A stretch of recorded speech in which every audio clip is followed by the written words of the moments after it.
Hi, my name is Bonnie Ports, and I'm the school nurse here at North Broadway.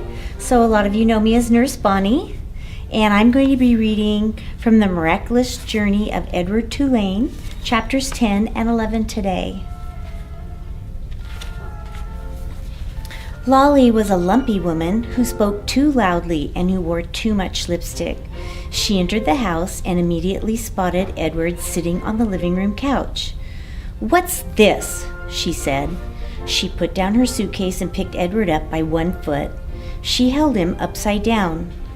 "That's Susanna," said Nellie. "Susanna!" shouted Lolly. She gave Edward a shake. His dress was up over his head, and he could see nothing. Already he had formed a deep and abiding hatred for Lolly. "Your father found her," said Nellie. "She came up in the net, and she didn't have no clothes on her, so I made her some dresses." "Have you gone skivvy?" shouted Lolly. "Rabbits don't need clothes." "Well," said Nellie. Her voice shook. "This one seemed to." Lolly tossed Edward back on the couch. He landed face down with his arms over his head and his dress still over his face, and he stayed that way through dinner.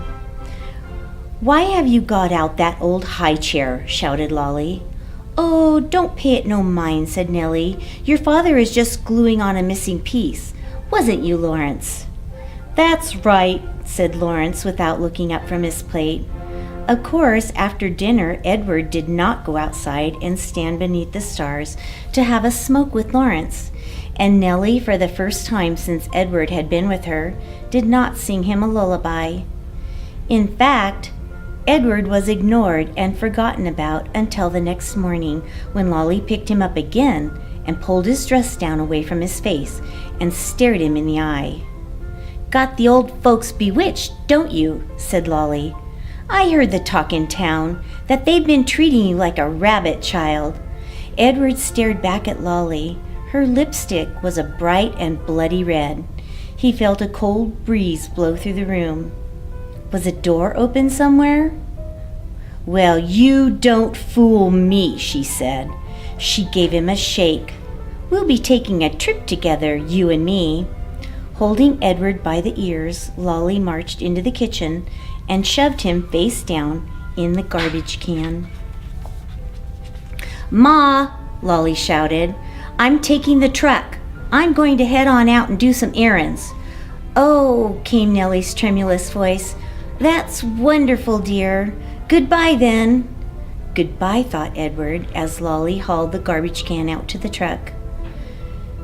"Goodbye," Nellie called again, louder this time. Edward felt a sharp pain somewhere deep inside his china chest. For the first time, his heart called out to him. It said two words: Nellie, Lawrence. Now we're on chapter 11, page 83. Edward ended up at the dump. He lay on top of orange peels, coffee grounds, rancid bacon, and rubber tires. The first night he was at the top of the garbage heap, and so he was able to look up at the stars and find comfort in their light. In the morning, a short man came climbing through the trash and rubble. He stopped when he was standing on top of the highest pile. He put his hands under his armpits and flapped his elbows. The man crowed loudly. He shouted, "Who am I? I'm Ernest, Ernest, who is king of the world." "How can I be king of the world?"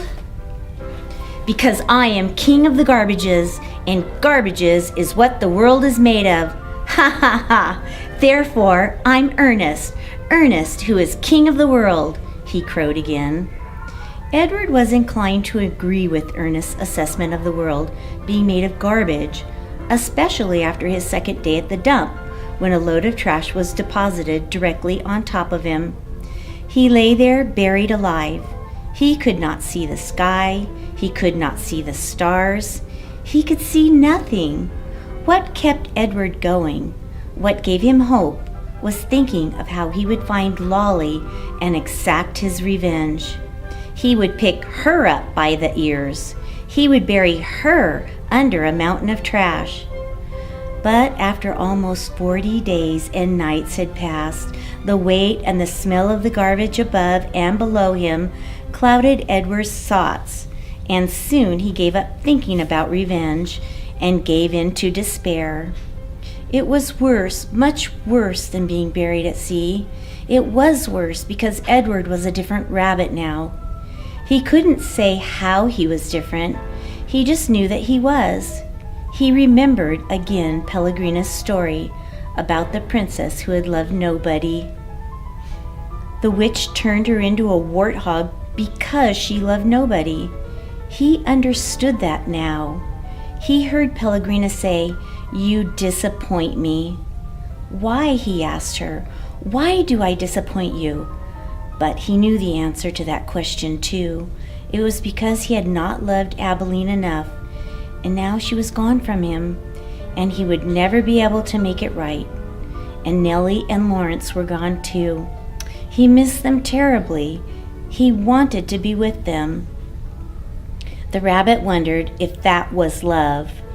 Day after day passed, and Edward was aware of time passing only because every morning he could hear Ernest performing his dawn ritual, cackling and crowing about being king of the world. On his 180th day at the dump, salvation arrived for Edward in a most unusual form.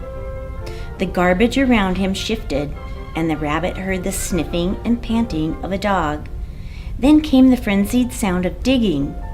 The garbage shifted again, and suddenly, miraculously, the beautiful buttery light of afternoon shone on Edward's face.